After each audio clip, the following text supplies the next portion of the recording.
Bonjour à tous, la semaine dernière je vous ai montré comment faire une dépose de vernis semi-permanent sur les pieds avec du liquide de fonte.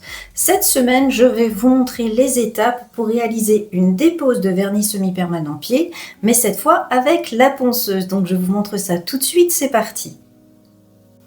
Première étape, pensez à désinfecter la surface des pieds de votre cliente avant de commencer votre dépose. Donc je vaporise le désinfectant et j'attends simplement que ça sèche avant de passer à la suite.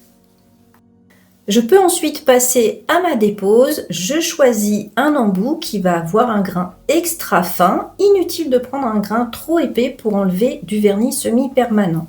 Le vernis semi-permanent, c'est une couche de base, 1 à 2 couches de couleur et notre couche de finition. Donc ça se retire très rapidement, très facilement. Donc on va prendre un embout de dépose qui est adapté pour ne surtout pas limer l'ongle naturel qui est en dessous de notre pose. Donc le grain extra fin est largement suffisant. Je vais tout simplement enlever la matière de tous les ongles.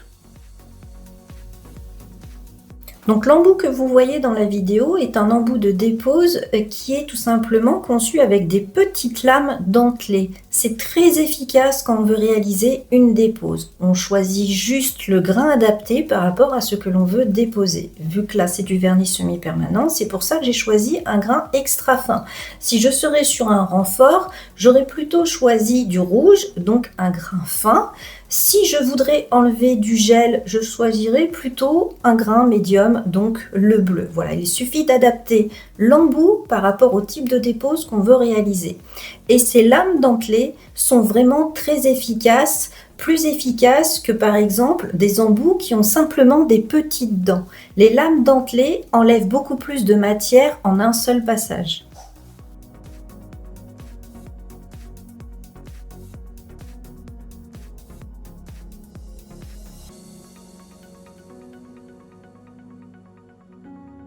Une fois que j'ai fini de déposer ma matière, je dépoussière correctement pour voir où j'en suis.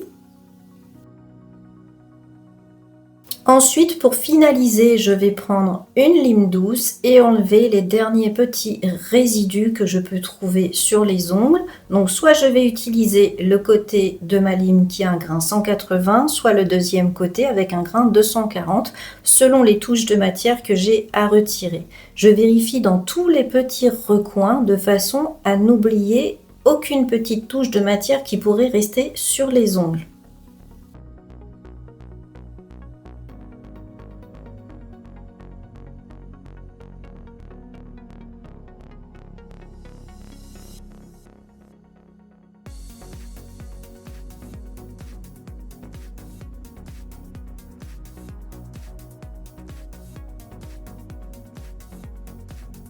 Faites bien attention à enlever tous les petits résidus et faites bien attention également au contour à ne pas limer l'ongle naturel.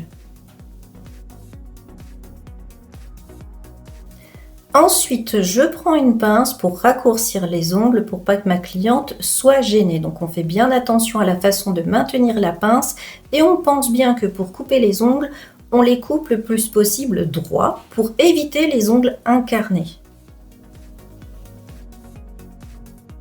Pour que ce soit plus simple, on peut s'y prendre en plusieurs fois. On fait un côté, le deuxième côté et ensuite le centre de l'ongle.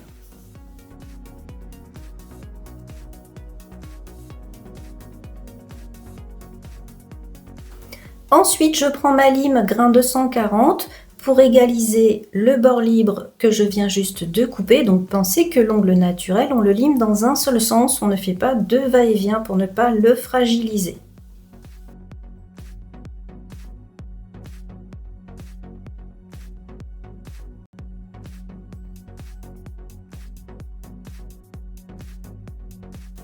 Pour la suite, je vais prendre un polissoir et je vais le passer sur chaque ongle. Donc pour le polissoir, pensez bien que vous en avez de différents grains. Donc prenez quelque chose qui est assez doux de façon à enlever les dernières petites touches de produit qui pourraient rester sur l'ongle, enlever les petites traces de rayures qu'aurait pu créer la lime de façon à récupérer un ongle naturel qui va être parfaitement lisse avant de passer à la suite.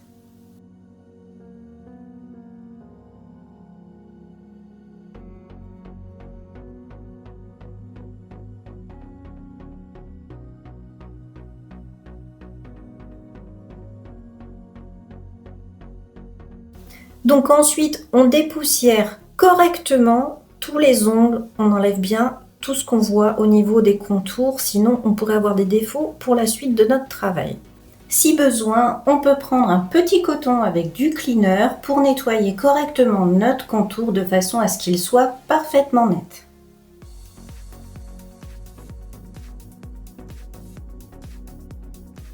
Ensuite, on va tout simplement poser un vernis transparent ou un vernis soin sur chaque ongle et on va attendre qu'il sèche tranquillement puisque ce genre de soin, il ne se passe pas sous la lampe, il se laisse sécher à l'air libre. Une fois fini, une fois bien sec, vous pouvez bien évidemment poser un soin sur le contour de votre ongle comme par exemple une huile cuticule et votre dépose sera finie. Donc voilà, j'espère que cette vidéo vous aura plu, surtout qu'elle vous aura aidé. Si vous avez des questions, n'hésitez pas à les poser en commentaire, j'y répondrai dès que possible. Vous pouvez laisser un petit commentaire aussi pour faire coucou, ça fait toujours plaisir. Pensez à liker et partager la vidéo pour me soutenir. Et bien sûr, comme toujours, je vous dis à bientôt pour de nouvelles vidéos. Au revoir.